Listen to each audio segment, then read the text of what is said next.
Es prácticamente imposible visitar la ciudad de Granada, en el sur de España, y no quedar impresionado por la belleza de la Alhambra.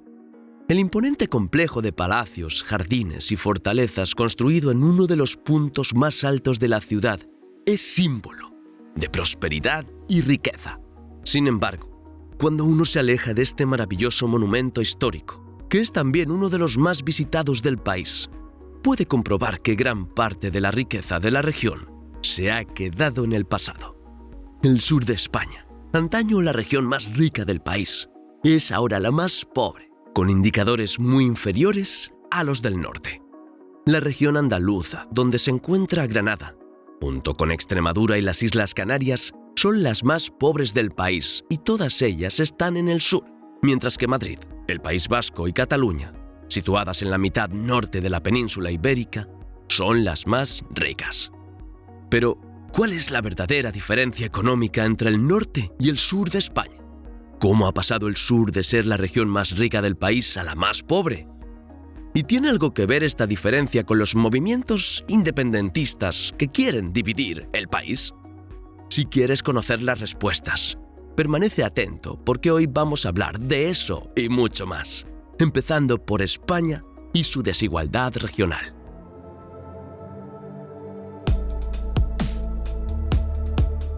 Estas imágenes fueron grabadas en Barcelona, en la región española de Cataluña, en 2019.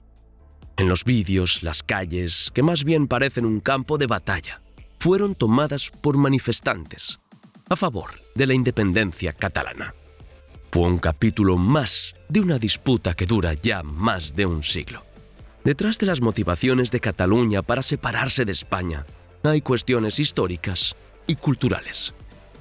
Además de estas diferencias, el factor económico también desempeña un papel importante en el movimiento separatista, ya que Cataluña se queja a menudo de que envía muchos más recursos al gobierno central de Madrid de los que recibe de vuelta. Aunque el movimiento independentista catalán no ha conseguido su objetivo hasta ahora, si comparamos algunas ciudades de Cataluña, que están en el norte de España, con otras de la región de Andalucía, por ejemplo, que está en el sur, podemos tener la impresión de que estamos hablando de dos países. Mientras que ciudades como Barcelona son modernas y están totalmente a la altura de los estándares europeos, Sevilla, en el sur, por ejemplo, tiene una situación diferente. Aunque cuenta con hermosas zonas turísticas como la Plaza de España o la Catedral de Sevilla, la ciudad, capital de la Comunidad Autónoma de Andalucía, tiene una región conocida como Polígono Sur, que se encuentra entre las más pobres y peligrosas de España. Mucho más allá de Sevilla, el problema se extiende por todo el sur del país. Un ejemplo es que 11 de los 15 barrios más pobres de España están en la Comunidad Autónoma de Andalucía. Y quien piense que la desigualdad solo existe entre las comunidades autónomas de Cataluña y Andalucía, se equivoca. Basta con echar un vistazo a este mapa publicado por el diario español El País para entender la diferencia.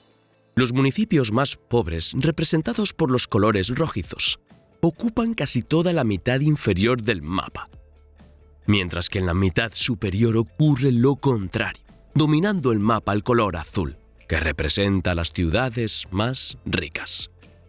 También, según el mapa, es casi posible trazar una línea por el centro del país, más o menos a la altura de la capital, Madrid, y dividir las dos Españas, una rica en el norte y otra pobre en la parte inferior.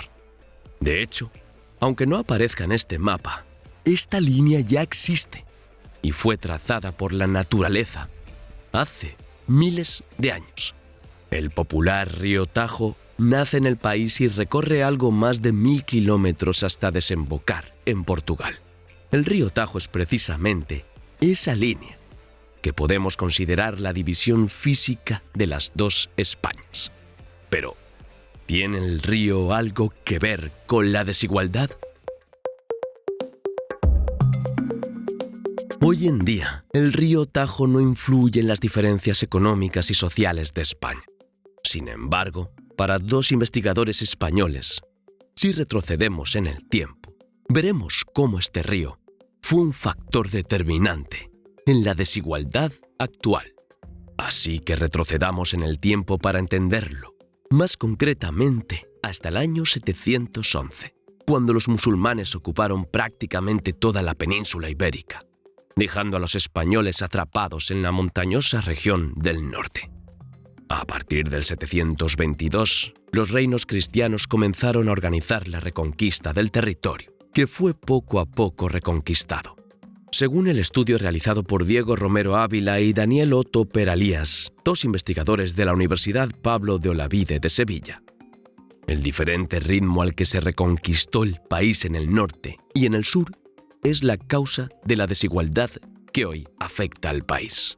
Y aunque pueda parecer extraño que un acontecimiento que terminó hace más de 5 siglos siga influyendo en la vida actual, tiene todo el sentido del mundo cuando analizamos los detalles de este estudio. Los españoles tardaron unos 400 años en abandonar el norte, donde estaban confinados, y llegar a orillas del río Tajo, una conquista lenta y gradual que dejó su huella. Una vez superado el río, las conquistas fueron mucho más rápidas. En apenas 100 años, prácticamente todo el resto del país fue conquistado, y esta vez fueron los musulmanes los que quedaron atrapados en el sur, en el Sultanato de Granada, precisamente donde se encuentra la Alhambra, que mostramos en la apertura del vídeo. Tuvieron que pasar varios siglos más hasta la conquista definitiva de Granada en 1492, pero ya se habían sentado las bases de la desigualdad en la región. Al conquistar lentamente el norte, los reinos que se formaron tuvieron tiempo de organizarse a medida que crecía su población. Puede parecer insignificante, pero esto se tradujo en un mejor reparto de las tierras. Según los datos disponibles, en estos reinos, alrededor del 80% de las personas que trabajaban en el campo eran propietarios de sus tierras.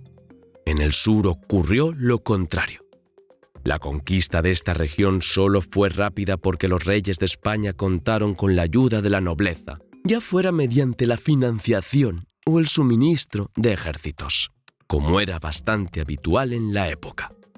El hecho es que los nobles no lo hicieron por patriotismo o simplemente por expulsar a los musulmanes e imponer el cristianismo.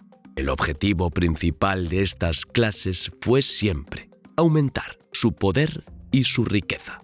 Por eso, cuando por fin recuperaron sus territorios, los reyes tuvieron que entregarles grandes extensiones de tierra en agradecimiento por su ayuda.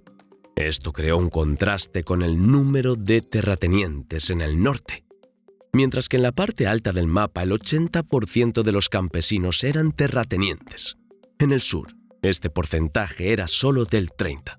Otro punto es que en el norte los agricultores prácticamente solo pagaban impuestos a los reyes, mientras que en el sur, además de los impuestos reales, había tasas que cobraba la nobleza por permitir los cultivos en sus tierras. Esto puede considerarse la raíz de toda desigualdad, pero debido a una serie de factores, tardó unos cuantos siglos en aparecer. En los primeros siglos de la España unificada, el sur tenía una gran importancia. No hay que olvidar que desde los puertos de esta región partieron las 2 primeras expediciones de Cristóbal Colón a América, y que los vínculos de la región con las colonias supusieron un gran desarrollo. Pero a medida que el imperio español se desmoronaba y el mundo empezaba a experimentar la revolución industrial, las decisiones de siglos atrás empezaron a pesar. Antes de la revolución industrial, la principal actividad económica era la agricultura, y con los recursos que había entonces, las 2 regiones producían de forma similar. También hay que tener en cuenta que, hasta esa época, España no tenía un sistema único de finanzas estatales, ni siquiera una moneda única, lo que hacía más difícil la comparación entre las 2 regiones. La famosa peseta, que fue la moneda española durante más de 130 años, no se convirtió en moneda única del país y sus territorios de ultramar hasta 1868. Como he dicho, fue después de la Revolución Industrial cuando todo empezó a cambiar. ¿Recordáis aquel porcentaje del 80% de los terratenientes del norte frente al 30% del sur? Esto supuso una gran diferencia, porque este gran número de productores ya estaban familiarizados con el espíritu empresarial. Al fin y al cabo, una granja no es más que un negocio. Además, muchos de ellos disponían de recursos financieros para emprender nuevas empresas. Aunque España en su conjunto se industrializó más tarde que el resto de Europa, las industrias se desarrollaron primero en el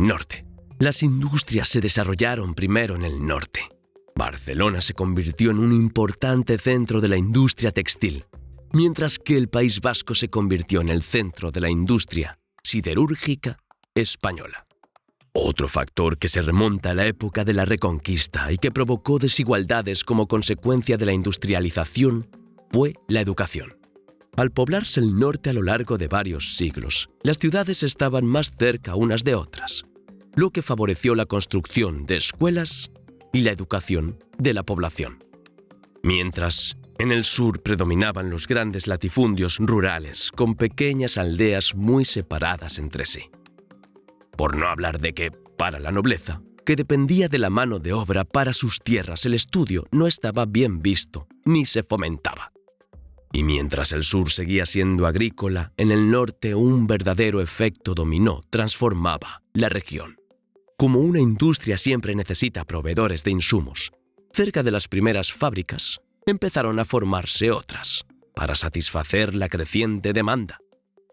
Las diferencias se acentuaron y en 1955 las comunidades autónomas más ricas de España eran el País Vasco, Madrid, Cataluña y Navarra, todas ellas situadas en la mitad norte del país, mientras que las más pobres eran Extremadura, Castilla-La Mancha, Galicia y Canarias, todas ellas a excepción de Galicia, en la mitad sur de España. ¿Y por qué no ha cambiado nada hasta ahora? En realidad, ha habido algunos cambios en la clasificación de 1955, pero ninguno a favor de la región sur. Las regiones más ricas siguen siendo las mismas, con Madrid superando al País Vasco para convertirse en la más rica. En la parte baja de la tabla, el cambio ha sido que Galicia ha bajado al último puesto y ha sido sustituida por Andalucía. Y aunque algunos indicadores muestran que la diferencia entre ambas regiones se ha reducido, los índices del sur siguen estando muy por debajo. Por ejemplo, ninguna de las 100 ciudades con mayor renta de España está en el sur. Otro indicador que muestra la diferencia entre estas dos partes del país es la tasa de paro. Según datos de Statista.com, la comunidad autónoma con mayor número de parados es Andalucía, con casi un 18%, mientras que el País Vasco tiene la tasa más baja, con solo un 6,33% de su población económicamente activa sin trabajo.